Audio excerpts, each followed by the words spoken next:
यानी अन्नदाता की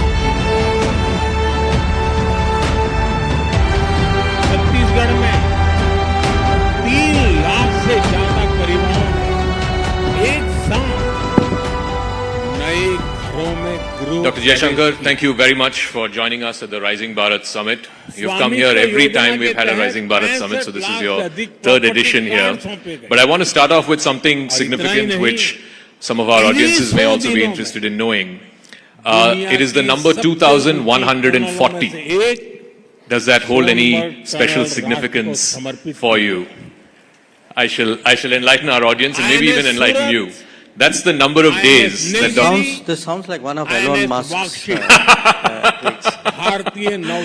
That's the number of days he's been External Affairs Minister. He's the longest serving External Affairs Minister of India since Nehru.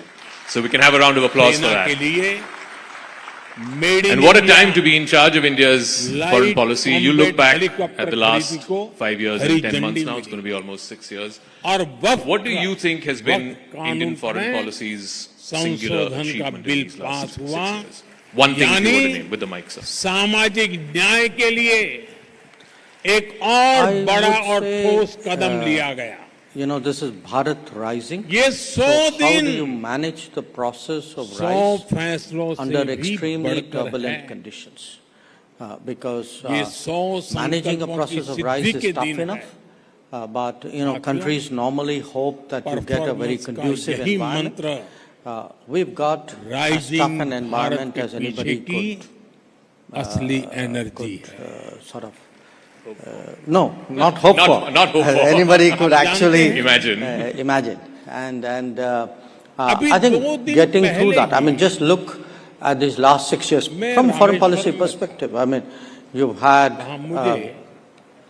Ukraine, you've had the Middle East, you've had the whole Indo-Pacific turbulence, you had Afghanistan, you've had Myanmar, you've had COVID, you've had meltdown of various kinds, you know, political changes in our neighbors. You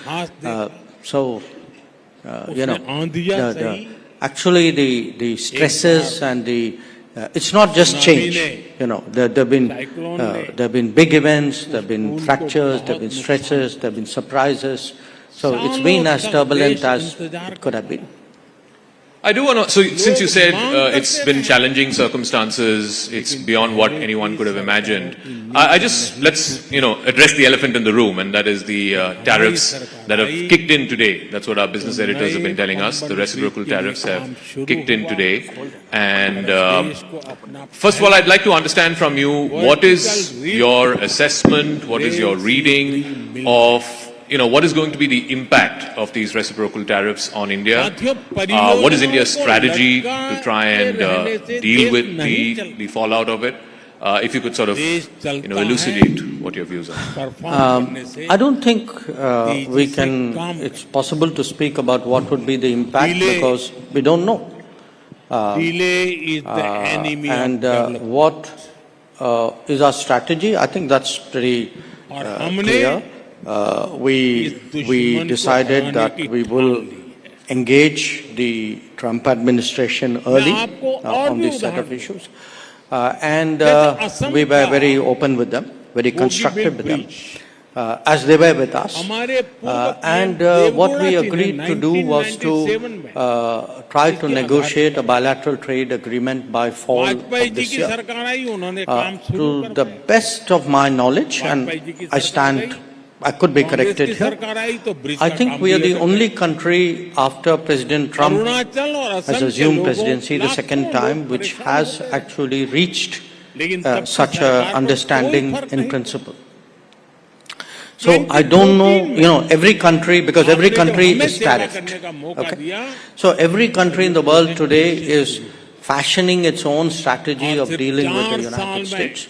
In our case, our strategy has a goal, and the goal is to see whether it's possible to actually deal with this situation by concluding a bilateral trade agreement. And I should add that in an interesting way, this has long been our objective. You know, the present situation may have created the circumstances for such a serious conversation. But if you look at President Trump's first term, we were actually negotiating a trade deal which could not fructify. And if one looks even at Biden's administration, we discussed trade possibilities and we ended up with the IPEF initiative. They were very averse to doing a bilateral agreement. So, from the Indian perspective, actually doing, working out something bilaterally with the United States is not at all a sort of a negative or a sort of unwanted situation. On the contrary, it is something which has long been our objective. But tell me, Dr. Jaishankar, as you take a moment to drink water, you've been part of many bilateral negotiations, trade negotiations in the past. These things take time. You said we're hopeful that the BTA will be wrapped up by the fall. Two things. What happens if it doesn't and if it takes longer than that? And two, how confident are you that you can actually wrap it up by the fall? Well, I've always wondered why it takes such a long time. Frankly, I've never figured it out. You tell us. No, I've never figured it out because, I see, we have trade negotiations which have been going on for decades. And the negotiators meet, I think, every 6 months or 3 months or 4 months. And I wonder why. I mean, if I were doing a negotiation, I'd be at it till I got the job done. And I think today, when I look back at the last, since the Prime Minister's visit, I'd say mid-Feb, so we're about 6 weeks since then, we've actually had multiple rounds in this period. I think we've had more periods, discussions with the Americans in the last 6 weeks than I suspect we've had with the Europeans in the last 2 years. Wow. More discussions with the US in the last 6 weeks than what you've had with Europe in 2 years. But you're also sort of accelerating the FTA talks with EU, with UK and so on. Do you think that, this is a 35,000 feet view question, do you reckon that Mr. Trump, by doing what he's doing, is forcing other countries to start trading more with each other and start processing these FTAs in a quicker fashion? Look, you are attributing everything in a way to President Trump. I understand why. But I want you to look at it for a moment from an Indian perspective. Sure. Okay? Let us say, since the beginning of reform, 1990s, in 30 years, what are your FTA agreements? They're largely to the economies east of India. Okay, with the ASEAN, with ASEAN members, with Japan, with Korea, Australia, which is not the same.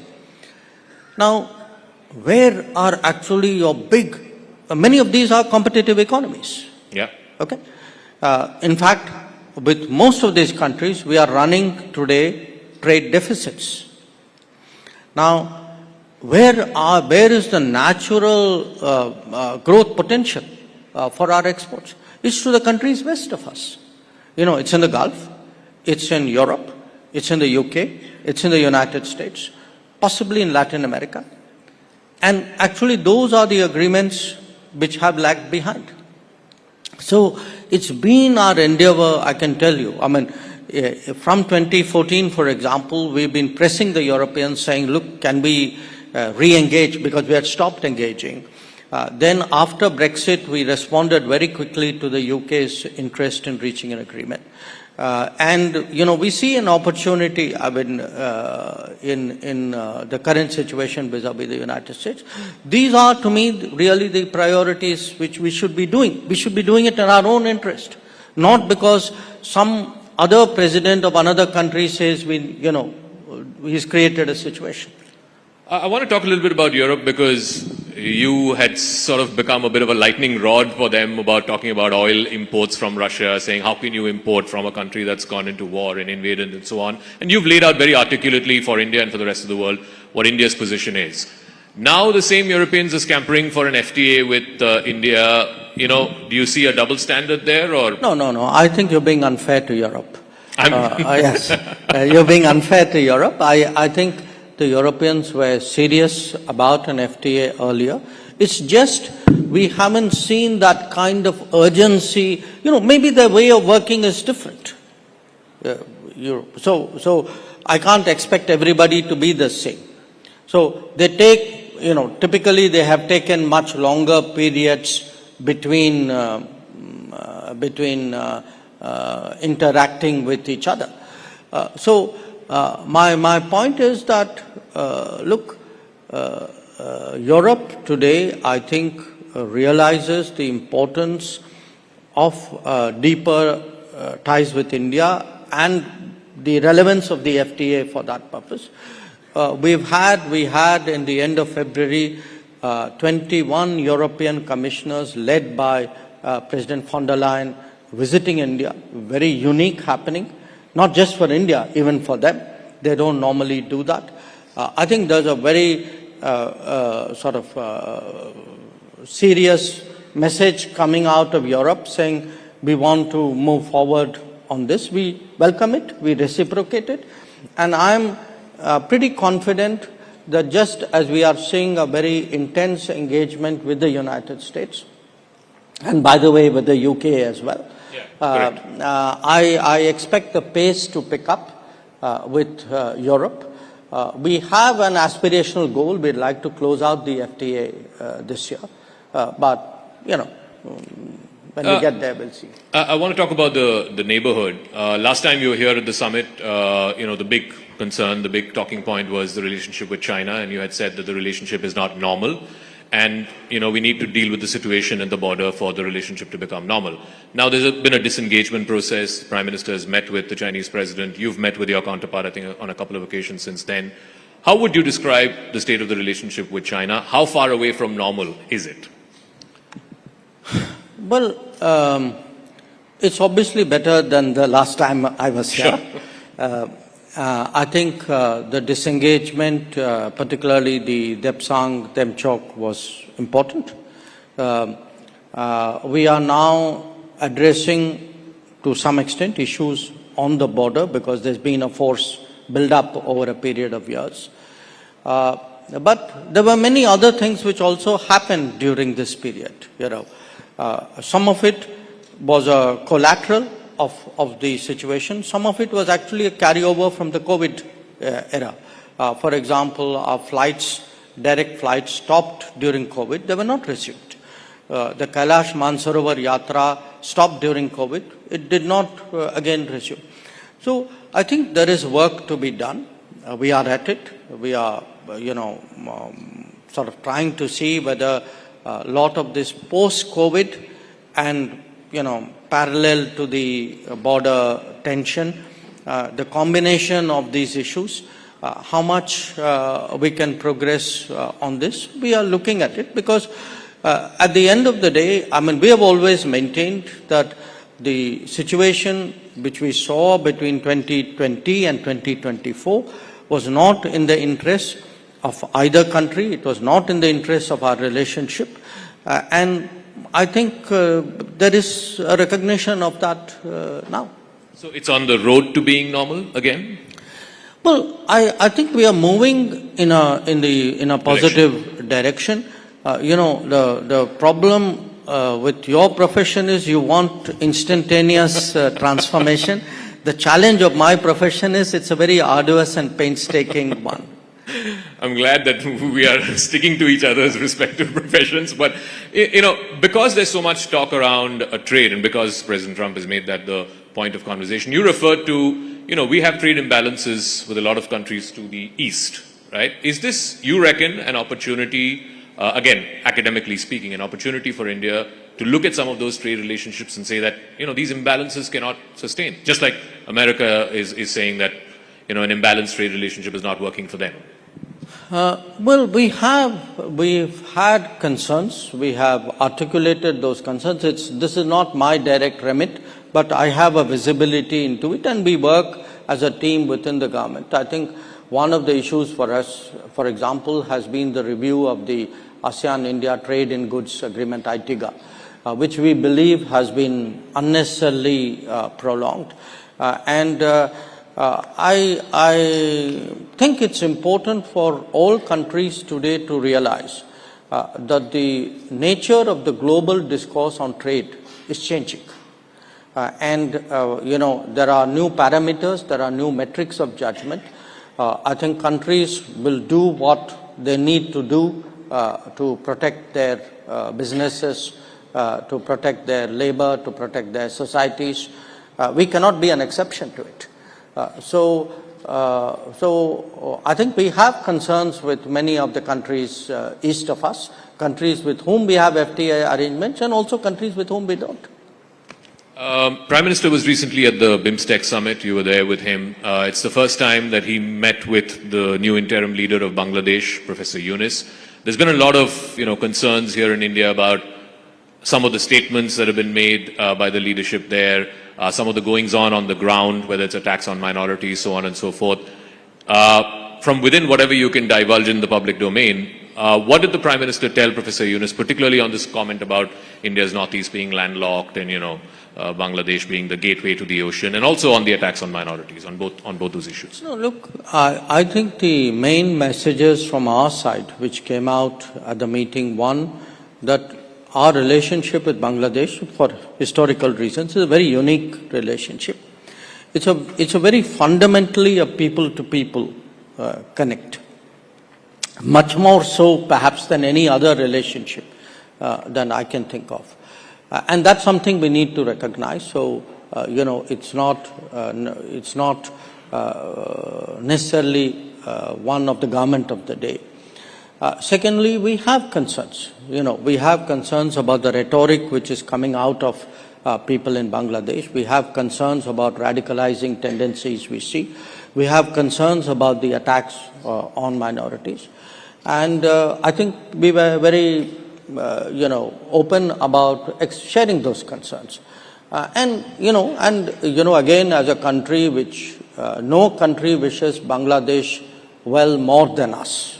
That's in our, I would say almost in our DNA, if you can say that. And as a well-wisher, as a friend, I think we hope that, they make go the right way and do the right things. And as a country with a, which has a democratic tradition, democracies require elections. That's how mandates are given and mandates are renewed. So, we hope that they go down that path. From well-wishers to not-so-well-wishers, I want to talk about Pakistan. Two questions. One, because this news just came this morning, the Tahir Rana, who's the convict in the 26/11 attacks, is likely to be extradited perhaps in the next 24 to 48 hours. So I want your comment on that. And second, this whole thing, Balochistan seems to be in a bit of a flux, and Pakistan has resorted to its old, copybook that, India is doing this, so on and so forth. So on both those issues, I would like your there's nothing really new that I can say on the Tahir Rana issue. I mean, obviously, we welcome the decision of the American legal process. On the Balochistan issue, look, I don't want to say anything. I mean, there is clearly a very disturbed situation there. People are suffering there. And if I say something, there'll be finger pointing. So I don't want to say it. But just on the principle that, every time India says there is terrorism emanating from Pakistan targeting India, you're met with a stone wall. Look, Zaka, I don't have to say it. It's visible. Even they say it. But it's not like I'm making an accusation and everybody in Pakistan is saying, no, this is completely untrue. You have people in Pakistan who openly declare that they are doing terrorist activities in India. So this is not an argument. I mean, this is not a hypothesis. This is something they proudly claim. So I think, we've always maintained, not just us, I mean, all sensible people have maintained that if you start a terrorism industry, you will be consumed by it. And that is exactly what we are seeing today in Pakistan.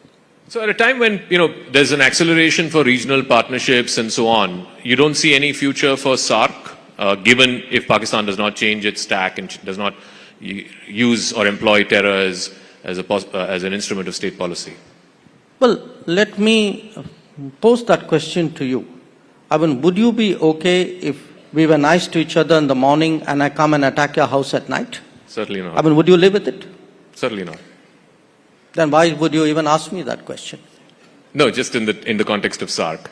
Let me also come to last few questions. The relationship with Canada. We've had a pretty, certain issues that plague the relationship in the last couple of years. There's going to be an election there soon in the next few weeks.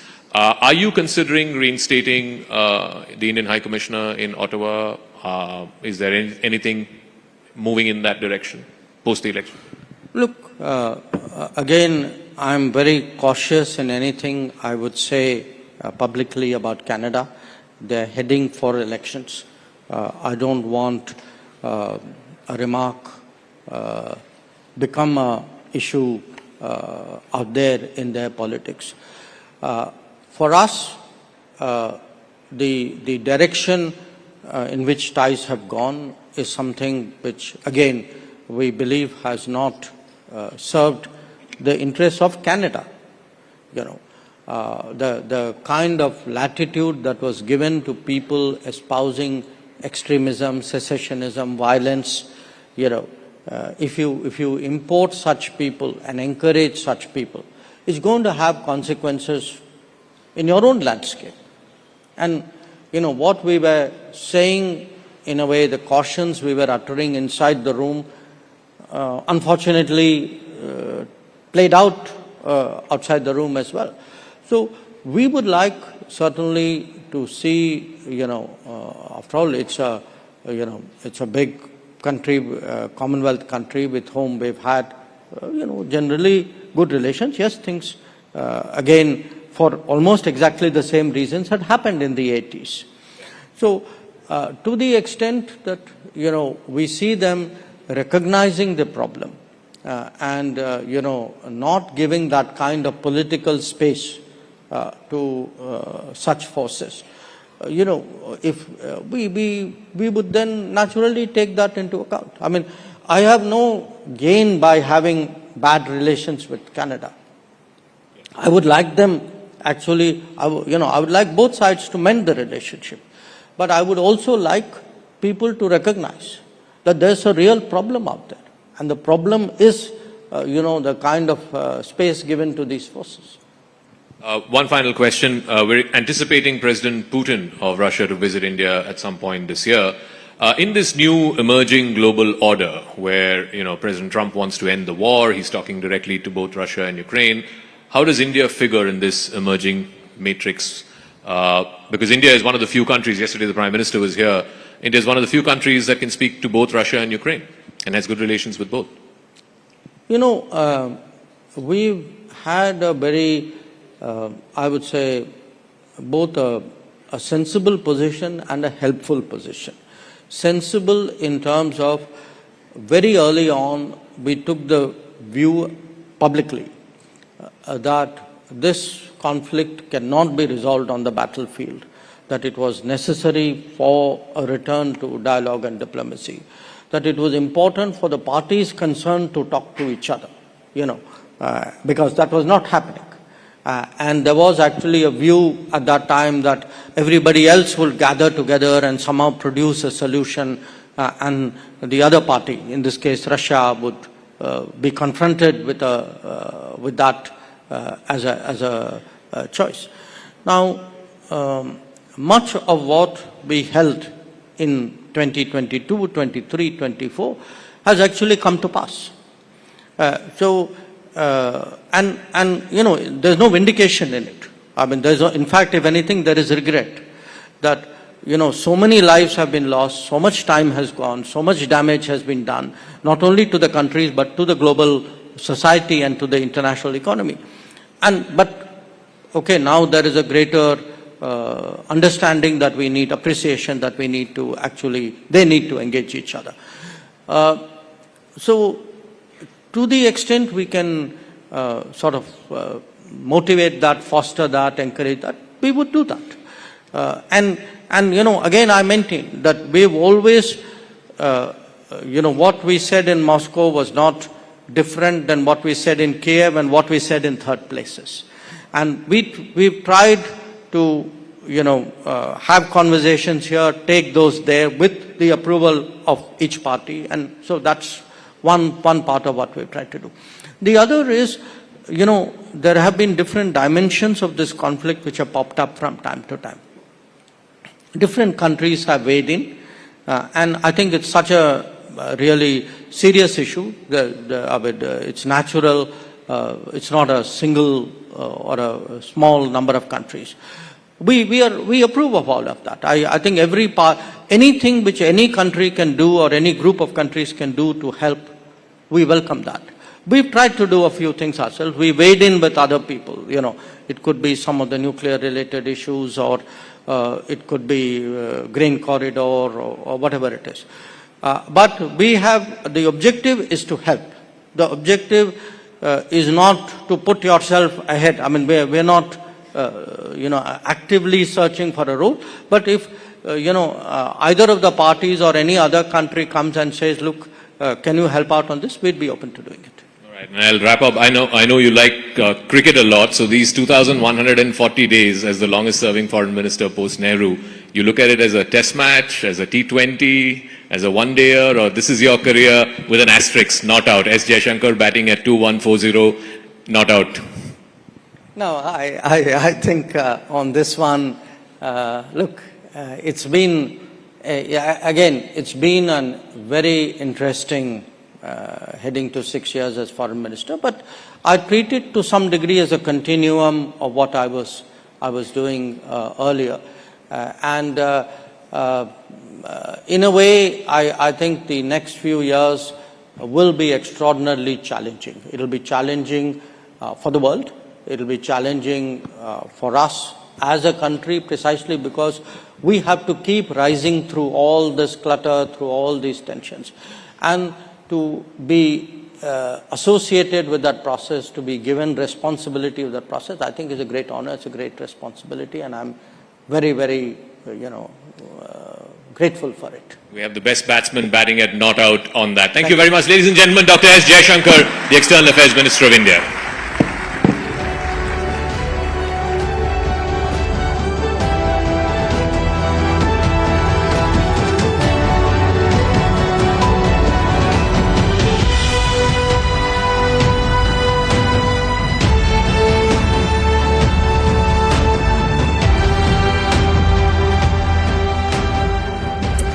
Thank you, Dr. S. Jaishankar, for sharing your deep insights on the granularities of global security, strategic affairs, diplomacy, and of course, trade at this moment. Okay.